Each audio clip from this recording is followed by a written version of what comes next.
Maintenant que vous avez les bases du PHP, nous allons parler de la transmission des données d'une page à une autre à travers les URL.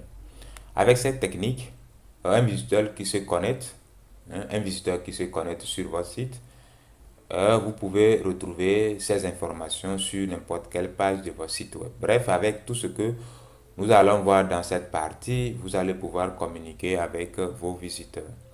Donc, pour vous permettre de bien sûr comprendre les prochains épisodes, je vais juste vous expliquer ce que nous appelons par URL. Quand on dit URL, d'accord, ça veut dire Uniform Resource Locator. Très bien, il suffit de taper tout simplement URL sur Internet et vous aurez la définition. Déjà, c'est ça ici, Uniform Resource Locator. Donc, c'est ça. Cela sert à quoi? Cela sert à représenter une adresse sur le web. Et c'est grâce aux URL que vous naviguez sur les pages web. Par exemple, je vais me rendre sur le site de ozon.com et puis nous allons essayer de regarder exactement comment ce système d'URL fonctionne.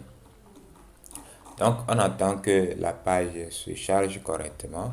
Voilà. Donc, à supposer que j'aimerais aller voir les détails de la formation Flutter, c'est-à-dire formation sur le Flutter, j'amène tout simplement ma souris sur cette formation. Et si vous regardez juste, est-ce que je vais faire ceci?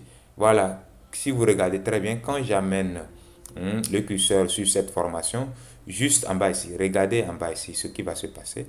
Il y a un lien qui s'affiche avec plein d'informations à l'intérieur. Je vais cliquer sur ça. Voilà.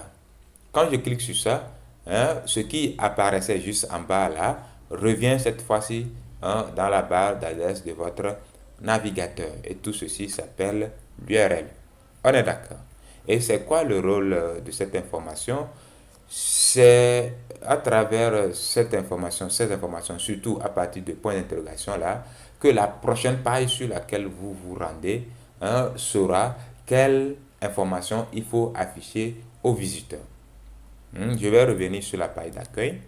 Je vais reprendre l'explication. Ici, par exemple, je veux visiter la page contenant les informations sur la formation Vue.js. Et quand vous regardez toujours en bas ici, vous allez remarquer toujours qu'il y a quoi? Une adresse, bien, une information qui s'affiche là.